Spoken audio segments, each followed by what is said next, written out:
In progress. Shalom à toutes et à tous, on est très content de se retrouver comme chaque vendredi avec le Rav Yehuda Ben Ishai de la communauté des Monash Lema. On parle bien sûr de la paracha de Vayechi, dernière paracha de ce livre de Bereshit pour ouvrir chez moi la semaine prochaine.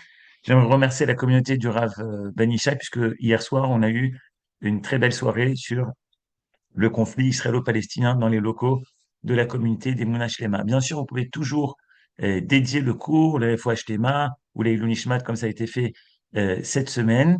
Et je veux dédier très fortement le cours à la Refouach Lema du Rav Dov Bigon du Machon Meir, qui est maintenant a eu une intervention chirurgicale il y a quelques minutes apparemment.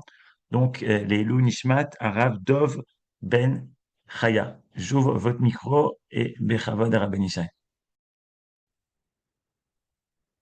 לא לעילוי נשמת, אלא לרפואת הרב דוב ביגון. Et nous avons deux consécrations de cours pour ce Shabbat. Leilou Nishmat Noah, Aléa Shalom, par les parents Dan et Shoshana Beiri. Et la deuxième consécration est Leilou Nishmat Yosef ben Masouda ve Mimoun Azougi, Zichrono Livracha, par son neveu. Alors, notre cours a été intitulé pour ce Shabbat les deux serments en ivrite, Shvuot, Shtei Shvuot. Et pourquoi? Parce que, évidemment, pour clôturer ce chumash de Bereshit, on va par deux fois rencontrer dans notre paracha deux personnages des plus importants de notre histoire, notre ancêtre Yaakov et son fils Yosef, qui les deux vont faire promettre à leurs descendants de ne pas les laisser en Égypte. Dans un premier temps, Yaakov. Yaakov est là en Égypte. Il va y passer 17 ans de sa vie. Et voilà qu'il prévoit le futur. Et il demande à son fils Yosef de le ramener dès son décès en Eretz Israël pour l'enterrer dans le caveau de ses ancêtres. ושכבתי עם אבותיי, ונשאתני ממצרים, וגברתני בגבורתם, ויאמר אנוכי אעשה כדבריך. Dès que je quitterai ce monde et que je rejoindrai mes ancêtres, je te demande de me prendre de l'Égypte et de m'enterrer là où ils sont enterrés eux-mêmes. Voilà le verset sous les yeux. Et Yosef lui répond, Anochi et esse kidvarecha, je ferai selon ta demande. Dans le verset d'après, le verset Lamed Aleph, Vayomer, Ishavali, Vaishavar lo. Yaakov ne se contente pas de la promesse de son fils. Anochi et esse kidvarecha. Il lui réclame de prêter serment. Et Yosef le fait. Vaishtachu Israël al rosh hamita. Et alors Yosef voit son père se prosterner, lui l'incliner sa tête pour remercier de cette promesse. Alors la question que les commentateurs posent, comment se fait-il que Yaakov ne se contente pas de la promesse de son fils Yosef. En effet, on a entendu à la fin du verset Yudalef, ici à la fin de la deuxième ligne, Anochi aïse kidvarecha, je ferai selon ta demande. Est-ce que Yaakov avait un doute sur la possibilité, sur est-ce qu'il avait un doute sur ce que son fils lui a promis? Pourquoi Yaakov ne s'arrête pas là et il demande à Yosef non seulement de lui promettre, et on sait combien la promesse qui est faite à quelqu'un qui va quitter ce monde, surtout lorsqu'il s'agit de son père, combien cette promesse est imposante. Et pourtant, voilà que Yaakov ne se suffit pas de cela. Il réclame plus que cela. Il réclame une shvu'a. Vayomer ishavar li, vaishavar lo. Il lui demande un serment. C'est quand même intéressant. C'est quelque chose qui demande à être compris. Il est clair que Yaakov savait que si son fils lui promettait de le ramener en Eretz Israël, il y a Yosef qui aimait tellement son père et qui était tellement lié à son père, évidemment le ferait. Mais voilà que ça ne suffit pas. Et nous devons aujourd'hui essayer de comprendre pourquoi. À la fin de notre paracha, les deux derniers versets de la paracha de Vayechi, qui sont en fait les deux derniers versets de tout le Chumash Bereshit. Ce n'est pas une petite chose. Nous avons dans les deux versets qui clôturent tout le Chumash Bereshit la même demande adressée par Yosef à ceux qui restaient encore en Égypte après lui. Et cette demande est la même. Yosef réclame qu'on ne le laisse pas en Égypte, mais qu'on le ramène en Eretz Israël. Vous savez que il y a de plus en plus aujourd'hui d'entrées au Kever Yosef à Shrem. Grâce à Dieu, nous revenons dans l'héritage de nos ancêtres.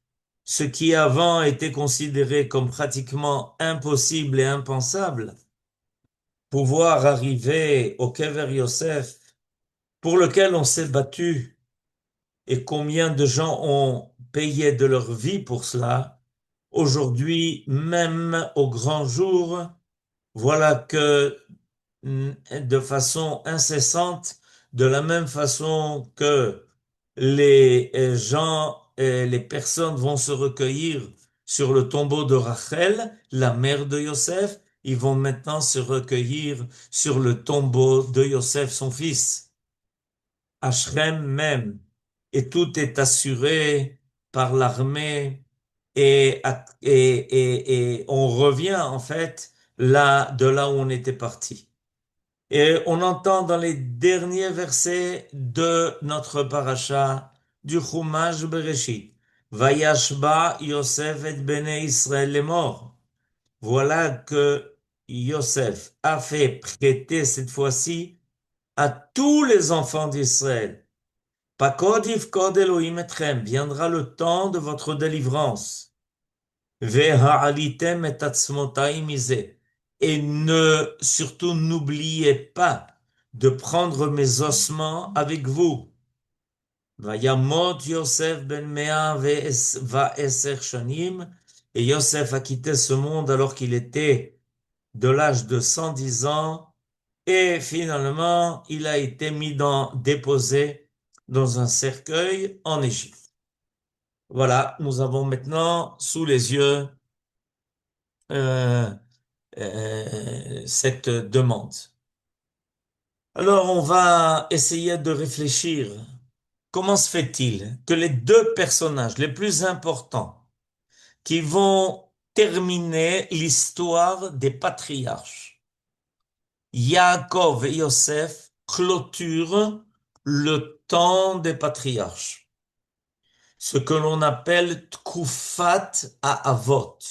Tkufat Avot, c'est-à-dire le temps de nos ancêtres, aussi bien de nos pères, de nos patriarches que de nos mères. Comment se fait-il que non seulement ils réclament un retour en Eretz Israël après leur décès, mais qu'ils ne se contentent pas de demander ça de leurs descendants, Yaakov de Yosef, Yosef de tout Israël, mais ils réclament que ça se fasse par serment, par shvuah. Pourquoi? Pourquoi est-ce qu'il y a besoin de cette shvuah? Alors, on a un premier commentaire, celui du Ramban de Nachmanide sur ce que euh, Yaakov réclame de Yosef. Et il va nous dire quelque chose de très intéressant. Lo haya Yaakov choshed bivno atzadik ha'ahuv lo, sheyamre al mitzvat aviv. Il est clair que Yaakov n'avait pas de doute sur l'intention de, voilà, merci Toda Rabba, nous avons maintenant sous les yeux le Ramban. Lo haya Yaakov choshed bivno atzadik. Il est clair que Yaakov n'avait pas de doute concernant son fils Yosef Tzadik, qu'il aimait tellement qu'il ne fasse pas la volonté de son père. On est tenu toujours de faire la volonté d'un mort, à plus forte raison lorsque il s'agit de son père. Ve'aladavar asher ivticho, et sur le fait qu'il lui a promis de le ramener en Eretz Israël, dans le caveau de Machpela à Hebron. Ve'amar anochi aseh kidvarecha, il lui a dit de façon très claire, je ferai selon ce que tu me demandes. Avalasaken lechazek ha'inyan be'ene paro. Et l'explication de Nachmanide est la suivante. Il a réclamé de Yosef un serment pour que les choses soient bien claires aux yeux du pharaon. Ulay lo yiten lo reshut leipared mimeno. Peut-être que le pharaon ne lui permettra pas de se séparer de lui. Veyomarlo, et Yaakov a prévu que le pharaon dise à Yosef, Shlach et achecha, ve'et avadecha, envoie tes frères ou tes serviteurs, ve'ya'alu sham, et que eux le ramènent en Eretz Israël. Oh, sheyachpotz paro, ou même il est possible que le pharaon ait la volonté sheyikaver anavi be'artso le kavod lahem. Peut-être que le pharaon a compris la grandeur du personnage qu'était Yaakov et qu'il voudra garder Yaakov là-bas, en Égypte, parce que ça serait pour un très grand honneur que sa sépulture reste en Égypte. Vélisrout, et que ça peut-être ça les protégera, ça leur amènera une bracha. Velachen ishbio, c'est pour ça qu'il a fait prêter serment à Yosef. Ki lo yeh nachon le'aviro al shvuato. Parce que il est clair que personne ne pourra s'opposer au serment que Yosef a prêté envers son père. וגם יוסף יצטרך יותר להשתדל בעניין מפני השבועה. Et Yosef lui-même se sentira encore plus obligé par le fait qu'il a prêté serment. וכן היה הדבר. Et effectivement, Yaakov a eu raison. Que Moshe אמר, עלה וקבור את אביך כאשר השביעך. Le pharaon lui-même dit à Yosef, va enterrer ton père comme tu lui as promis. Il insiste, Pharaon, en disant, tu vas accompagner ton père là où il a demandé parce que il t'a fait promettre. Alors on apprend ici quelque chose d'extrêmement important.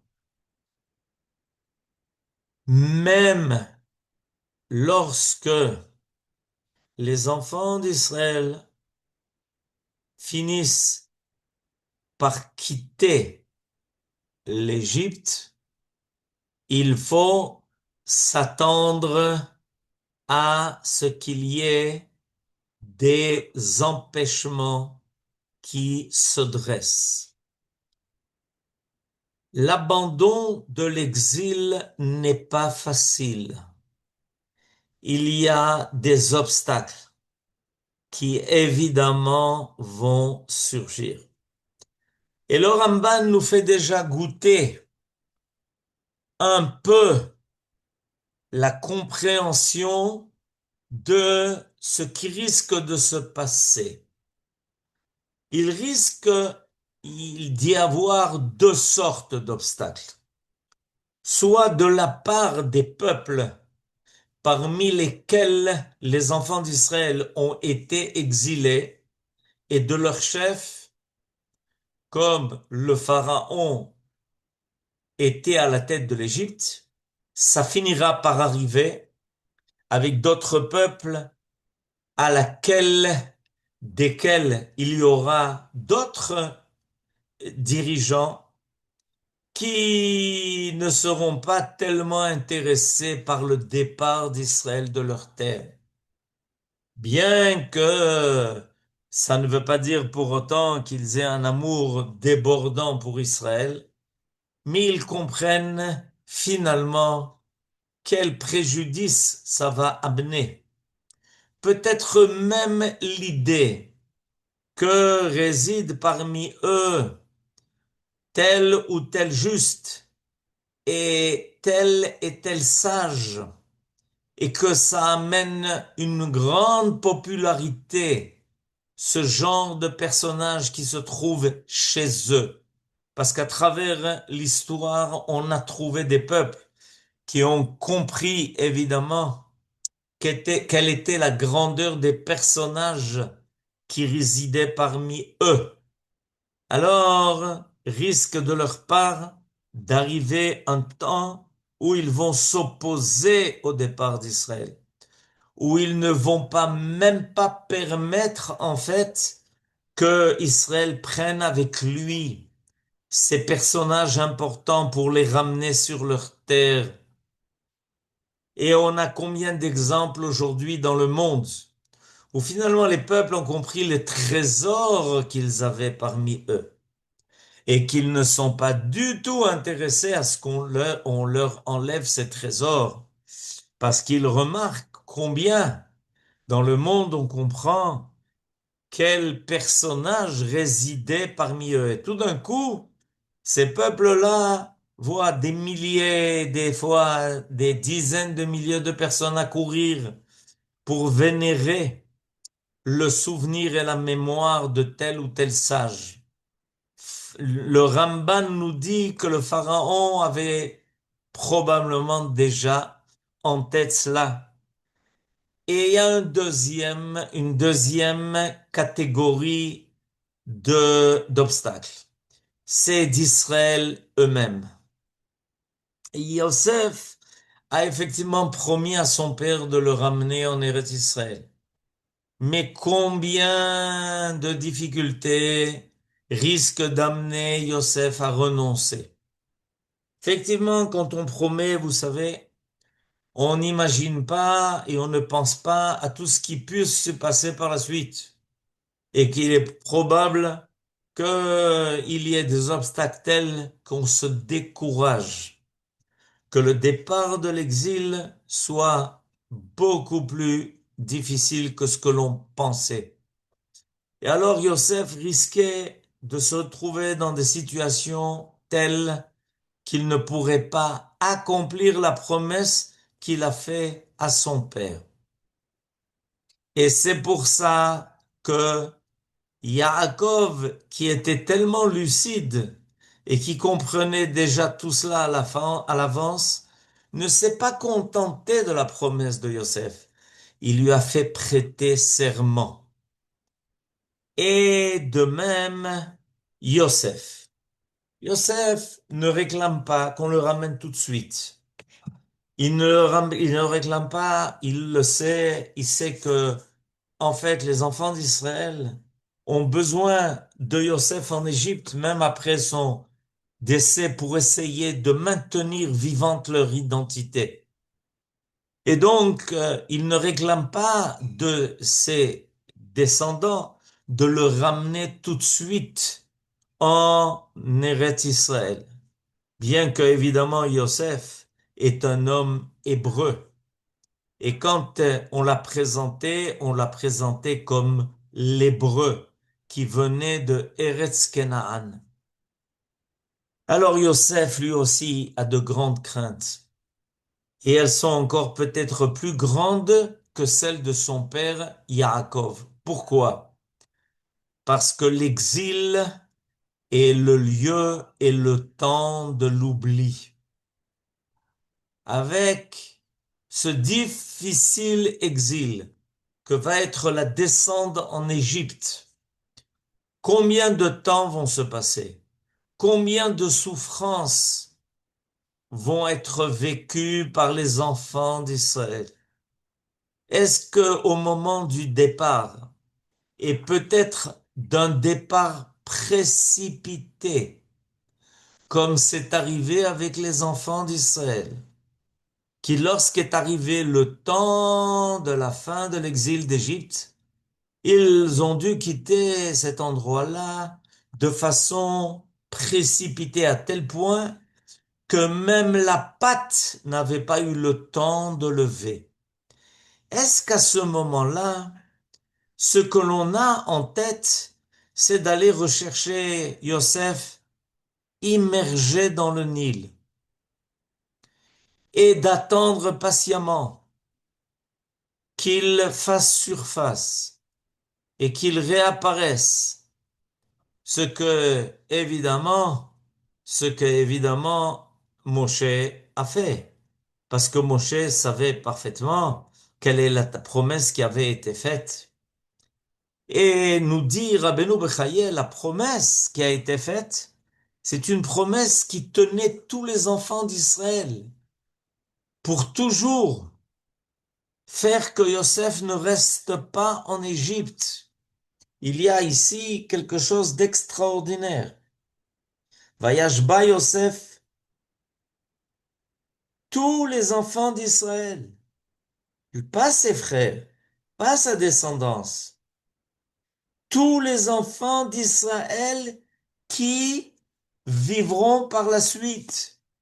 C'est-à-dire qu'il y a de la part de Yosef un serment dont on est tous redevables. Regardez, nous avons sous les yeux, grâce à notre ami Aaron, le Rabbeinu Bechaye. Vayashba Yosef et Bnei Israël. Aya katuv raoui lomar vayashba Yosef et Echav. Il aurait été, a priori, plus facile de dire que Yosef a fait prêter serment à ses frères. Et la melamed sheishbia lekol mi she'u mibnei Israël. Yosef a fait prêter serment à tous ceux qui faisaient partie de ce peuple. Ve'afilu ha'atidim liot. Et ceux qui n'étaient même pas encore nés. Ve'amar lahem pakod yifkod Elohim etchem. Et sachez que Dieu vous délivrera. ולכך השתדל Moshe Rabbeinu alav hashalom. Et c'est pour ça que Moshe Rabbeinu, notre maître, lorsqu'est arrivé le moment de faire sortir les enfants d'Égypte, a fait tous ses efforts. Sheela et atzmotav, pour faire monter ses ossements. Vechashash leshvuato shel Yosef. Et il a eu crainte de transgresser le serment qui avait été prêté par Yosef, à Yosef par tous les enfants d'Israël. Et c'est pour ça que l'on va trouver dans le livre de Shemot, Vaikach Moshe et atzmot Yosef imo, que Moshe lui-même, Moshe Rabbeinu lui-même, avait pris les ossements de Yosef avec lui, qui ashbeya ishbiya et bene Israël. Bier hakatuv, ki mipnei hashvua sheishbiya et bene Israël. Il est clair dans ce verset que c'est parce que Yosef avait fait prêter serment à tous ceux qui resteraient après lui et tous ceux qui naîtraient après lui de le ramener en Eretz Israël. C'est pour ça qu'il a pris les ossements de Yosef, Keilu Yosef ishbi'o beze, comme si Yosef avait fait prêter serment à Moshe Rabbeinu lui-même. Si on résume maintenant ce que nous avons appris, alors nous allons trouver quelque chose d'extrêmement intéressant. Yaakov fait prêter serment à Yosef et Yosef fait prêter serment à Moshe.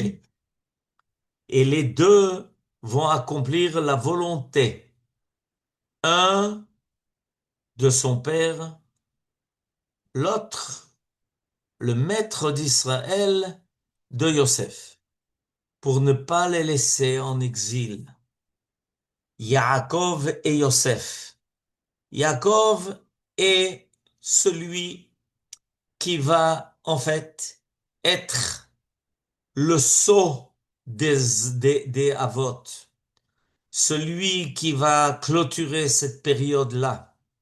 C'est comme ça que se termine le Chumash Bereshit, avant la descente en exil, avant la descente en Égypte.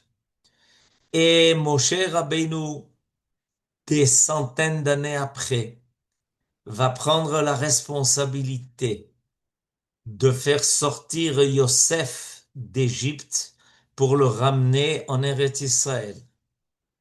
Et Yosef va revenir sur la terre de ses ancêtres. Nos sages nous disent que Yaakov et Moshe Rabbeinu, en fait, sont les deux faces de l'identité d'Israël. Yaakov est celui qui nous a transmis l'identité d'Israël, le peuple qui va descendre d'eux et le peuple qui va recevoir les qualités de ses ancêtres. Moshe Rabbeinu est l'homme de la Torah d'Israël. Et fort de ces deux personnages, l'identité d'Israël, qui comprend aussi bien cette qualité d'homme que sont Israël et cette qualité de la Torah et de la prophétie qui nous a été donnée par Moshe Rabbeinu, le peuple d'Israël va revenir armé de ses ancêtres sur sa terre. Il est important de faire attention à la façon dont le livre, le Chumash de Bereshit se clôture. Il se clôture par un avertissement. Quand arrive le temps de la Géoula, quand arrive le temps de la délivrance, quand arrive le temps de la sortie d'Israël de ce long exil, il faut se rappeler qu'il y a des obstacles et pas facile à surmonter, mais qu'on a reçu un double serment. Le serment que Yaakov a fait prêter à Yosef de ne pas laisser l'identité d'Israël en exil. Et le serment que Yosef a fait prêter à sa descendance et à tous les enfants d'Israël qui finalement a été accompli par Moshe, de ne pas le laisser, de ne pas laisser Israël vivre sa Torah en exil, mais de la ramener en Eretz Israël. En effet, Yaakov et Yosef étaient liés par la Torah. Yaakov avait transmis l'essentiel de la Torah qu'il avait reçue à son fils Yosef. Et Moshe Rabbeinu, l'homme de la Torah, fait ramener Yosef en Eretz Israël pour que l'identité et la Torah d'Israël reviennent sur sa terre. Il s'agit d'un double serment. Ce double serment nous oblige tous. Ceux qui sont en Israël, ces deux serments nous obligent à faire tous les efforts pour ramener nos frères sur leur terre, avec la Torah qu'ils ont connue là-bas en exil. Et ceux qui sont en exil doivent se rappeler que leurs ancêtres n'ont jamais pensé y rester définitivement et qu'ils savaient à l'avance qu'il y aurait des obstacles grands et difficiles qui risquaient d'empêcher le retour en Eretz Israël. Et c'est pour ça qu'ils ont pensé tous les deux et prévu de faire de cela une chevoua. Nous avons au Sinaï prêté le serment de rester fidèle à la Torah. C'est comme ça que le Talmud l'enseigne.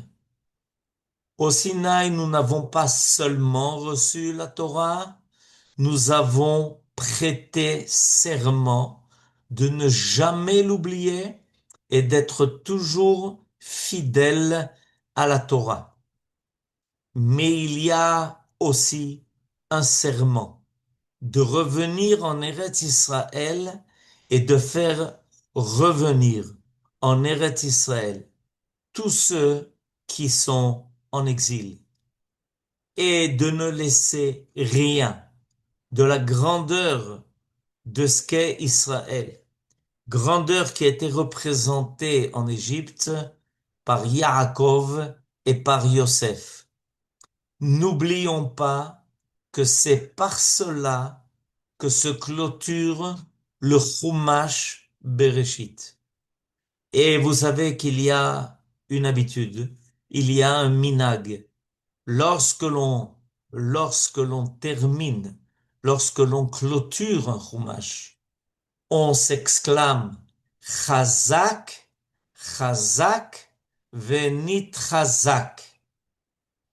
Et quelle est l'idée de cette phrase-là que beaucoup vont entendre ce Shabbat dans chaque Beth Knesset au moment de la clôture de la lecture du Chumash Bereshit, pour pouvoir respecter tout ce que nous avons appris dans le Chumash Bereshit et d'en tirer les leçons nécessaires, il est toujours important de se renforcer.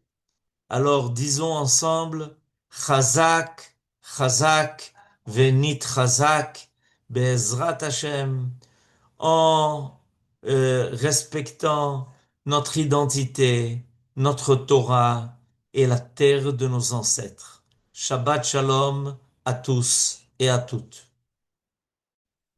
Toda Rabba Shabbat Rabbeinu Shalom. Shai, je vous indique que le Rav Dov Bigon est sorti d'opération. Il va mieux, mais on continue à prier les refoua shlema du Rav Dov Ben Chaya Bigon. Shabbat shalom, vous pouvez ouvrir les micros. Bessorot tovot. תודה רבה, שבת שלום. שבת שבת שלום. שלום לכולם. Shalom. שבת שלום. שבת שלום. שבת